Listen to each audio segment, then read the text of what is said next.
Welcome to video 33, accompanying module 33 of the Digital DJ Tips Learn to DJ free email course. If you've just stumbled across this video on YouTube, then please feel free to watch on, but remember you can go and sign up for the whole course. You get a lot more than just videos and it's completely free. So go and do it at digitaldjtips.com/join.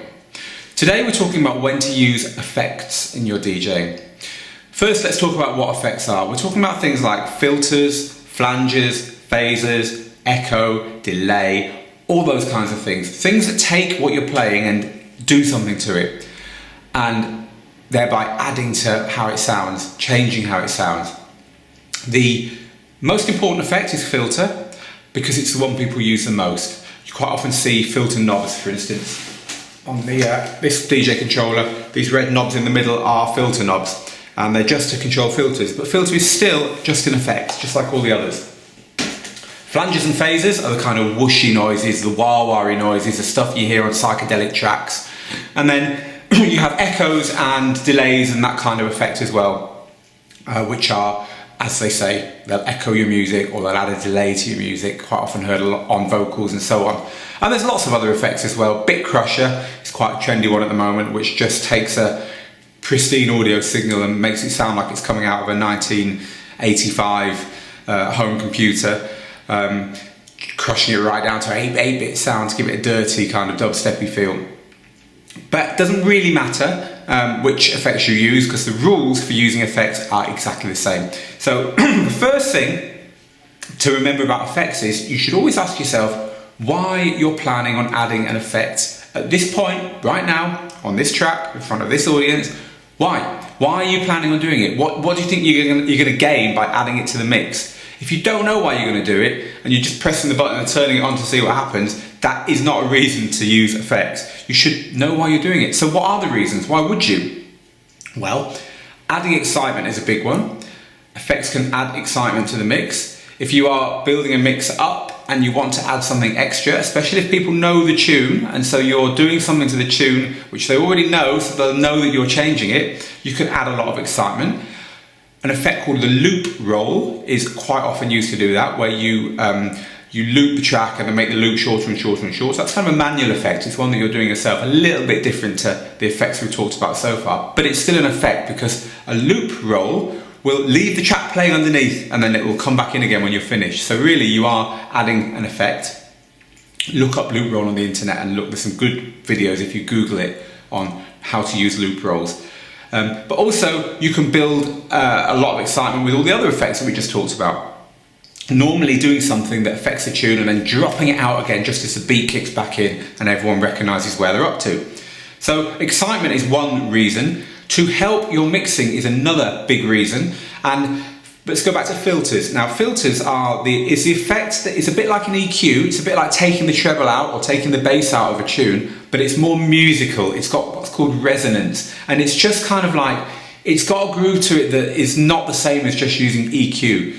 Technically, that happens by kind of re-EQing your tune and then putting the signal back in and then looping it around with a bit of a delay on it. It's difficult to explain, but you'll know the sound instantly. If you don't know what a filter is now, just try and listen to one on a DJ controller, or just ask someone to demonstrate one to you, and as soon as you hear it, you'll know, oh yeah, of course, that's what it is. You often hear it on pianos. So it's always been used in house music on piano lines. So you'll hear this kind of like groovy piano line, but you don't know it's a piano.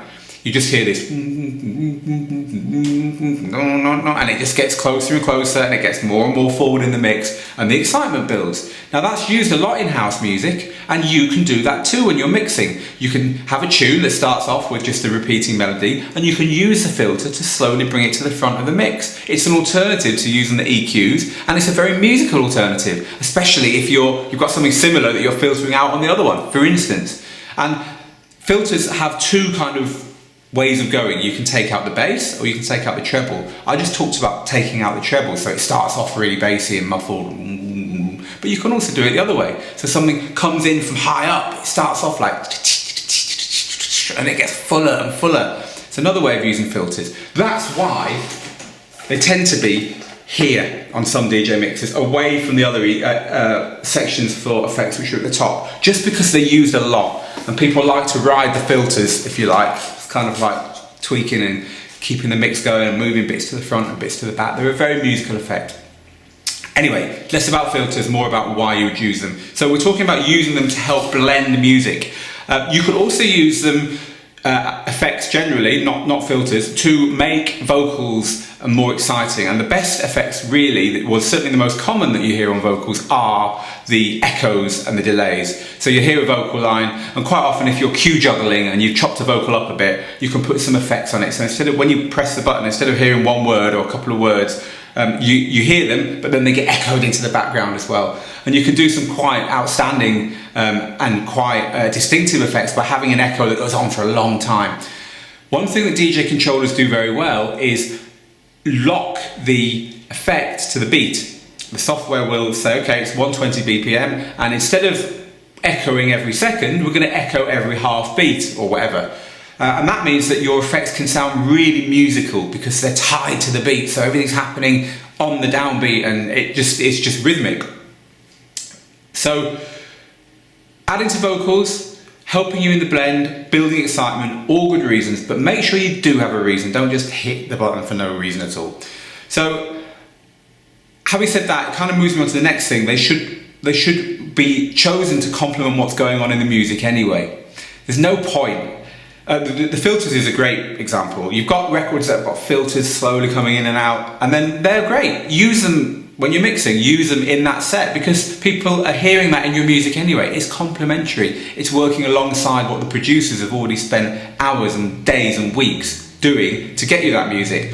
But if you sit there with a bit crusher, that's the one I was talking about that makes everything sound grungy, and you're playing kind of like a vocal garage set, and you've got this bit crusher making everything sound dirty and grungy and dubsteppy, you know, the chances are you ain't going to go down very well because you're just not thinking about it. You're not complimenting your music. You found an effect almost by random and you're just throwing it in. Not good. You should definitely be complimenting what the producers have spent a lot of time getting right in the first place. The DJ's job is not to sit there and just be the big Jesus hero conquering the music with all this crap that he can throw in just because it happens to be there on a button. Really bad, and I'm sure you've heard DJs doing that, sat there with a copy of some software just doing the same thing. Kind of moves me on to the next point. You shouldn't use effects to cover up bad mixing.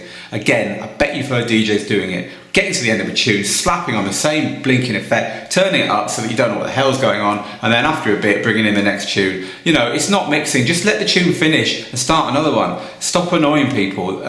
Drunk DJs tend to do that a lot, and DJs in venues where no one, including the management, knows any different, tend to do that a lot. Don't be one of those. You know, respect the music, respect your trade, use this stuff to complement what's going on. It's 10 to 9 here in Spain, and that means that it's 10 minutes before I have to get online and answer all your queries. Better get on with it and finish the video. So number 4 in my points is practice your effects. Don't just do them live. You know, some DJs can get away with doing stuff live. You know, after practice you can mix live. You're not practicing your mixes at home quite so much. But when it comes to effects, it really, because there's so much in front of you, even on the cheapest DJ software there's half a dozen effects, and on something like Tractor you've literally got a menu this long. Practice them before you do them live. Don't just turn the button and mix it in and hope it's going to be alright. Practice it at home, find the tunes you want to do it with. There's nothing wrong with having 2 or 3 tunes where you've got a section where you're using your effects and doing it over and over and over and over again at home until you're really happy with it. Record it, listen back to it, ask your friends.